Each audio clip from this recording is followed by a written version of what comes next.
Hi yes welcome to Universal Talkies. ఇప్పుడు మనం discuss చేసుకోబోయే టాపిక్ ఏంటంటే 'అఖండ 2'.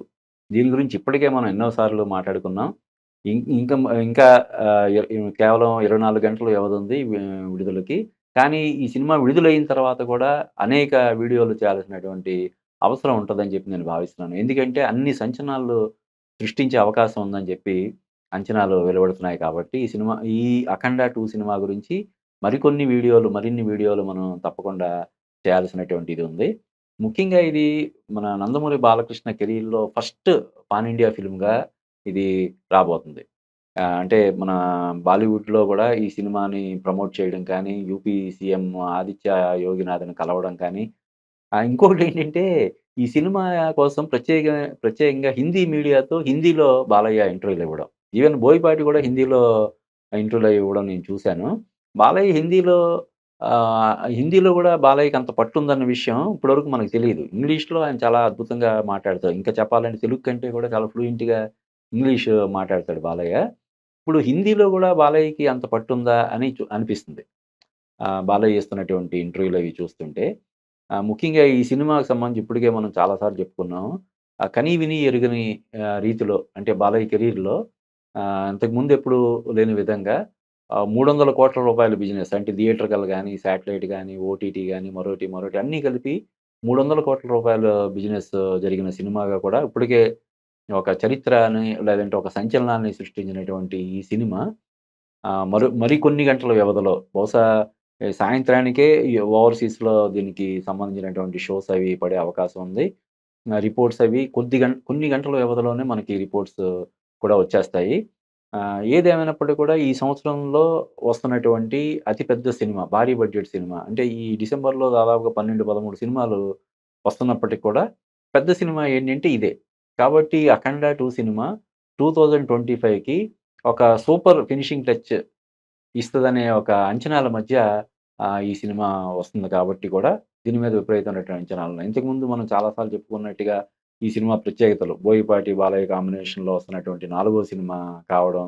వరుసగా ఆహ్, బాలయ్యకి ఆహ్, బాలయ్య సాధిస్తున్నటువంటి విజయాల్లో కీలక పాత్ర పోషిస్తున్నటువంటి తమన్ను ఈ సినిమా కూడా మ్యూజిక్ చేయడం.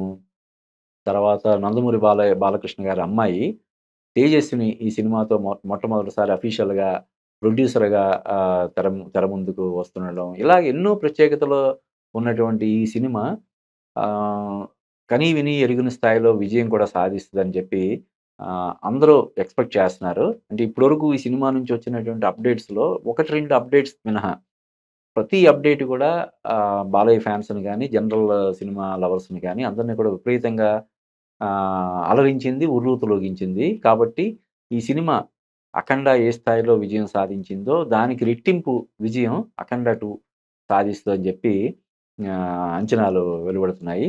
ముఖ్యంగా ఈ పాన్ ఇండియా మార్కెట్ ఈ మధ్య కాలంలో మనం చూస్తున్నాము. కేవలం తెలుగు మార్కెటే కాకుండా పాన్ ఇండియా మార్కెట్‌ని మన మన తెలుగు వాళ్ళందరూ గూడా ఆహ్, టార్గెట్ చేస్తున్నారు. ఇప్పుడు మన హీరోల్లో 'ప్రభాస్', 'రామ్ చరణ్', 'ఎన్టీఆర్', 'అల్లు అర్జున్' ఆహ్, కా ఇలాగా చాలా 'నిఖిల్', ఇప్పుడు 'తేజ సజ్జా' ఇలాగ దాదాపుగా ఒక 10 మంది హీరోలకి పాన్ ఇండియా మార్కెట్ ఉంది. అలాగే 'నాగార్జున' గూడా పాన్ ఇండియా హిందీలో మంచి ఇదుంది. ఆయన సినిమాలు హిందీలో విపరీతంగా డబ్బింగ్ మార్కెట్‌ని బాగా ఇది చేసింది. ఈవెన్ 'బెల్లంకొండ సాయి శ్రీనివాస్' కూడా అతను హిందీలో మన 'ఆది సాయి కుమార్' ఉదాహరణకి అతని సినిమాలేవి కమర్షియల్‌గా విజయం సాధించకపోతున్నా కూడా సంవత్సరానికి ఖచ్చితంగా ఒక 2, 3 సినిమాలు అతని నుంచి వస్తాయంటే కారణం హిందీలో అతనికి మార్కెట్ ఉండడం. అలాగే 'బెల్లంకొండ సాయి శ్రీనివాస్.' అంటే 'బెల్లంకొండ సాయి శ్రీనివాస్' ఏకంగా హిందీలో డైరెక్ట్‌గా ఒక సినిమా కూడా చేశాడు. 'ఛత్రపతి' సినిమాని అక్కడ మన రీమేక్ చేశారు. 'వినాయక్' రీమేక్ చేశాడు. అయితే ఆ సినిమా అక్కడ దారుణమైనటువంటి ఫలితాన్ని రాబట్టుకోవడం వల్ల మళ్ళీ ఇంకో హిందీ సినిమా చేయడానికి అతనికి అవకాశం రాలేదు కానీ, ఏదేమైనప్పటికి కూడా ఇప్పుడు మన తెలుగులో హీరోలందరూ కూడా పాన్ ఇండియా మార్కెట్‌ని టార్గెట్ చేస్తుండడం ఖచ్చితంగా మనం తెలుగువారిగా మనందరం కూడా గర్వించాల్సినటువంటి విషయం. ఇప్పుడు బాలయ్య కూడా ఈ సినిమా అక్కడ హిందీలో మంచి ప్రభావాన్ని చూపించి, మంచి విజయాన్ని సాధిస్తే ఖచ్చితంగా ఇప్పటికే బాలయ్య కెరీర్‌లో ఇంతకుముందు ఎప్పుడు లేని విధంగా 40-50 కోట్ల రెమ్యునరేషన్ తీసుకుంటున్నాడు. అంటే ఈ సినిమాకి 'అఖండ 2' సినిమాకి గాను బాలయ్యకి 40-50 కోట్ల రెమ్యునరేషన్ ఇచ్చారని చెప్పి మనకు తెలుస్తుంది. అంటే కేవలం హీరోలు రెమ్యునరేషన్ పెంచుకోవడం కోసం కాదు. ఒక సినిమా మార్కెట్ పెరగడం అనేది ఎప్పుడూ గూడా మన మన పరిశ్రమకి, మన తెలుగు పరిశ్రమకి, మన తెలుగు పరిశ్రమ అనే కాదు, మన ఇండియన్ ఇండస్ట్రీకి చాలా మంచిది. అంటే రిస్క్ అనేది ప్రొడ్యూసర్‌కి తగ్గుతది. మన సినిమా పరిధి ఎంత పెరిగితే అంత రిస్క్ తగ్గుతది. ఇప్పుడు ఉదాహరణకి 'వారణాసి' సినిమా 1000,00,00,000 లేదంటే 1,200,00,00,000 బడ్జెట్ అంటున్నారు. అది కేవలం తెలుగులో అయితే అంత బడ్జెట్ వస్తది. అంత రిటర్న్స్ వస్తాయా? తిప్పి తిప్పి కొడితే థియేటర్ కల్లా ఒక పోనీ ఓ 200,00,00,000 చూసుకున్నా, మిగతాయన్నీ కలిపి చూసుకున్నా కూడా మాక్సిమం ఒక 300, 400,00,00,000 దగ్గర ఆగిపోద్ది. ఏది సూపర్ డూపర్ హిట్ అయితే. కానీ మరి వీళ్ళు బడ్జెట్టే 1,200,00,00,000 అంటున్నారు. దానికి ఇంకా పబ్లిసిటీ ఆ బడ్జెట్‌లో పబ్లిసిటీ బడ్జెట్ కూడా ఉందా లేదన్నది ఇంకా క్లారిటీ లేదు.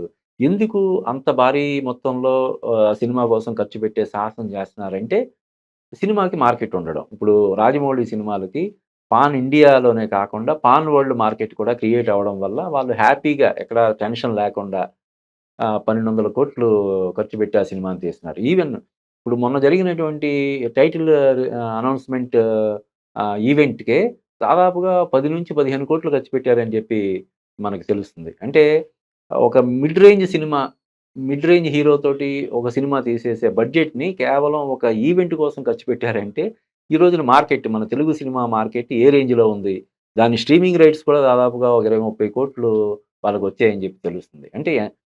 అంటే ఈ రోజున తెలుగు సినిమా మన ఇండియన్ మార్కెట్‌నే కాకుండా గ్లోబల్ మార్కెట్‌ని కూడా ప్రభావితం చేసే రేంజ్‌లో ఒకప్పుడు ఇంగ్లీష్ సినిమా ఒకప్పుడని కాదు ఇప్పుడు కూడా ఇంగ్లీష్ సినిమాలు విపరీతంగా ప్రభావం చూపిస్తాయి. వాళ్ళు చాలా తక్కువ బడ్జెట్‌లో సినిమా చేసేసి దాన్ని అద్భుతంగా మార్కెట్ చేసి వందల కోట్లు, వేల కోట్లు సంపాదిస్తుండడం మనం చూసాం. ఇప్పుడు ఉదాహరణకి 'టైటానిక్' సినిమాని కేవలం చిన్న సెట్‌లో ఒక స్విమ్మింగ్ పూల్‌లో తీసేసి అద్భుతంగా సముద్రంలోనే నిజంగా తీశారేమో అన్న భ్రమ కల్పించి కోట్లాది రూపాయలు, వేల కోట్లు దాన్ని నుంచి సంపాదించుకున్నారు. అలాగే 'అవతార్' గాని, 'సూపర్ మ్యాన్' సిరీస్ కానీ, ఇలాగ ఎన్నో సినిమాలు మన ఇండియన్ మార్కెట్‌లో వందల కోట్లు, వేల కోట్లు కొల్లగొట్టడం మనం చూసాం. ఇప్పుడు ఆ పని తెలుగు సినిమాలు చేయబోతుండడం, చేస్తుండడం మనందరికి కూడా గర్వించాల్సినటువంటి విషయం.